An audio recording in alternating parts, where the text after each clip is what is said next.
Hey guys, welcome back to my channel. So today I'm going to be doing my summer growth challenge update video. The challenge ended on September 1st and it's now September 6th. So it's over and I want to show you guys my results before I forget and then it's like too late because it'll be inaccurate. I also wanted to show you guys how to exfoliate your scalp and talk about the benefits of scalp exfoliation.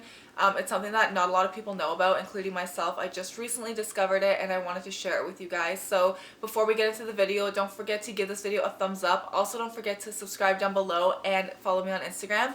And let's just jump into the video. Okay, so first things first, I'm going to start off with the growth challenge results. If you don't know what I'm talking about, I will have the original video linked up here somewhere in the cards.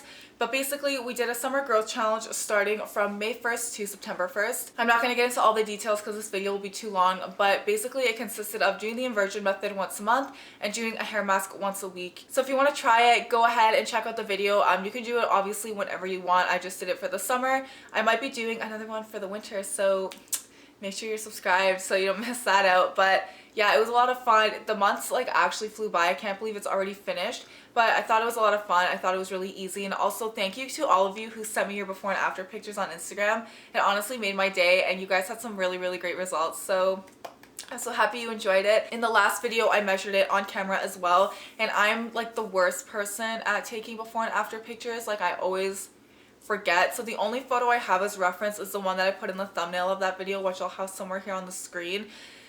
But that's the only one I have. So I'm going to show you guys what my hair looks like now. In that video, I also don't think I showed, you know, YouTuber. I'm like a great YouTuber, but I measured my hair in that video and it came out to 34 inches. So I'm going to be measuring it again right now on camera for the first time and I'm going to show you guys what I got. So my hair is always parted in the middle, like at the same way, and I just use a measuring... Archie! Sorry, I'm cat sitting for my aunt and he's just very excited all the time. Basically the way I like to do it is I start on the inches side because it's just easier for me to remember, and I take it right to the beginning of the measuring tape and I put it on the middle right here where my part is and I hold it there with one finger. And then I try to keep my hair all together like this. And then I stand up and I pull it straight all the way down to the end until I reach the tip of my hair. So here my hair ended up on the 36.5 line, as you can see. Maybe not, it's like not focusing. But it does say 36.5 inches. So that's 2.5 inches in 4 months, which for me is really good. My hair grows really slowly, so for me that's really great. Normally I get half an inch of growth each month, so in 4 months I would have only got 2 inches, but I got an extra half an inch, so that's a bonus for me. So some people might have got more than that, some people might have got less than that. It all depends on how fast your hair grows naturally, as well as how consistent you were with the actual challenge. So if you really stuck to the inversion method each month, if you did the masks, if you didn't use heat, also how much hair breaks off per month naturally. Like my hair is pretty fine, so it breaks really easily, especially at the length that it is now. It's really hard for me to keep it growing longer for some reason, probably because my ends are constantly coming in contact with everything. Like even as I'm sitting right now, it's sitting in my lap, so I move my head and they rub on my thighs, and that is the reason why I'm actually going to be getting a haircut tomorrow. So I'm filming this on Thursday, but this will be up on Friday and tomorrow will be Saturday, so that's when I'm getting a haircut, and I'm going to be getting at least 2 to 3 inches off this time. I usually only get like an inch, maybe half an inch every 6 months, but it's been 6 months since my last trim, and I just think that I need like a little bit more of a dramatic cut. I know for some people you're going to be like, seriously, that's like no hair at all and no one even notices, but for me, and if you have long hair as well, you know it's like, oh, that's a lot for me. But I'm going to show you guys what my hair looks like right now. So this is how long it is. This is where my belly button is right here. And this is where the top of my hip is, and then this is like where the top of my thigh is right here. So my hair reaches basically the top of my thigh. It's too much. I think I'm going to be cutting off about this much, so we'll see if I actually stick to that or if I chicken out. As I said, keeping your hair long and like growing it longer and healthily when it's already really long is like really difficult, and I don't know if I'm the only long hair person that thinks that. If you also have long hair and you agree with me, let me know, or even if you disagree with me, let me know. But I just feel like since my hair is constantly touching stuff, it just breaks off. So my ends don't look too great right now. It's definitely time for a trim. Like I said, it's been 6 months and Archie's visiting.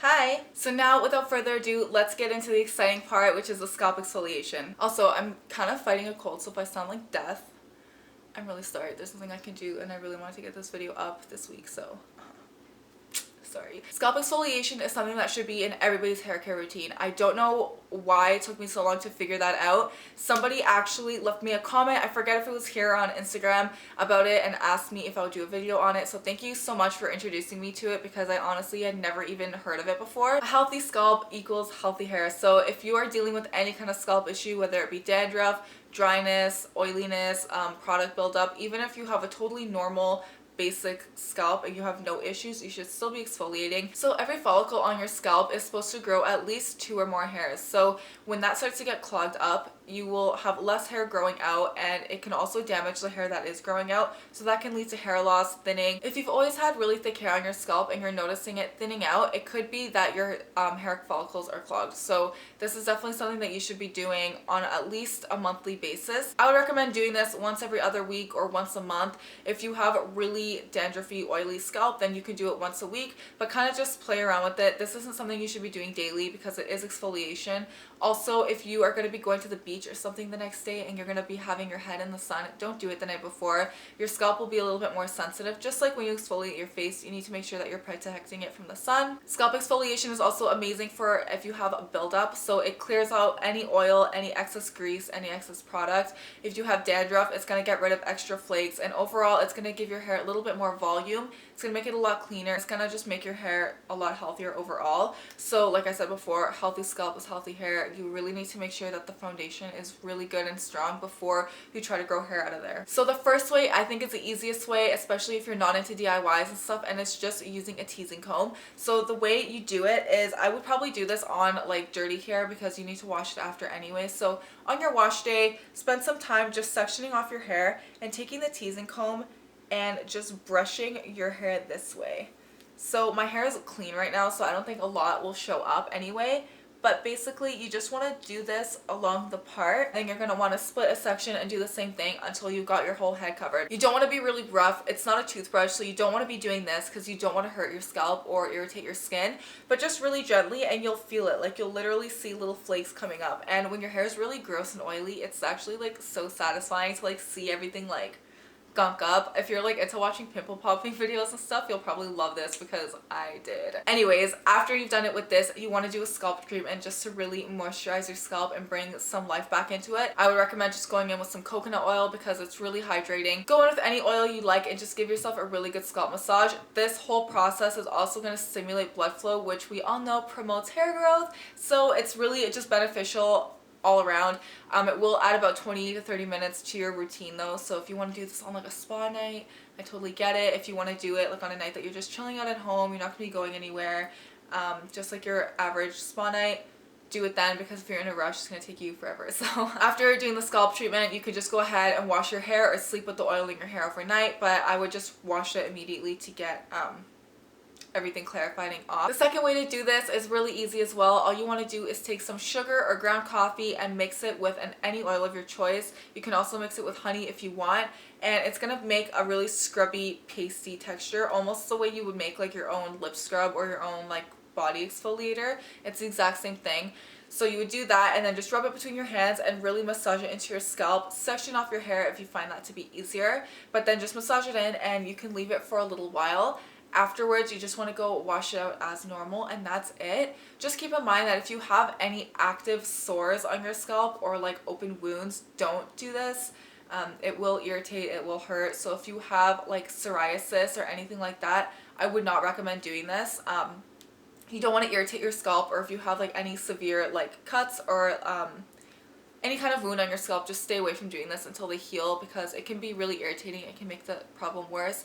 But if you just have basic dandruff, oil, scalp, this will definitely help you. If you're not into the DIY thing, there are tons of scalp exfoliation masks and shampoos that you can buy on the market. One that I know a lot of people like is the Briogeo one. I don't know what it's called, but I'll have it linked down below. I'm pretty sure it's just in the form of a shampoo, but you would just replace your typical shampoo with that one for that day and go on in there. I think Lush also has one called Big, and I used to really like it, but I would no longer recommend it because it does have sulfate. That's one thing you need to keep an eye out for when you're buying clarifying scalp products, most of them will have sulfate because it's supposed to be clarifying. So Lush does have it.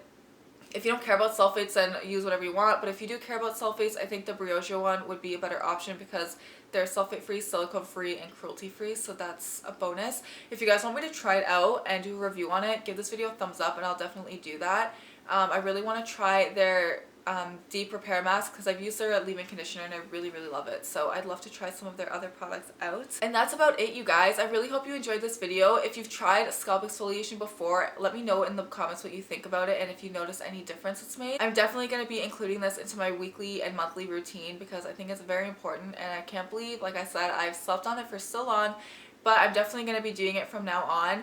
Also, if you guys still want to DM me photos of your before and after from the growth challenge, do it. I have a highlight on my Instagram where I'm going to be putting them all. If you're not comfortable with me sharing it, just let me know and I won't. But yeah, I really hope you guys enjoyed this video and I will see you in the next one. Bye!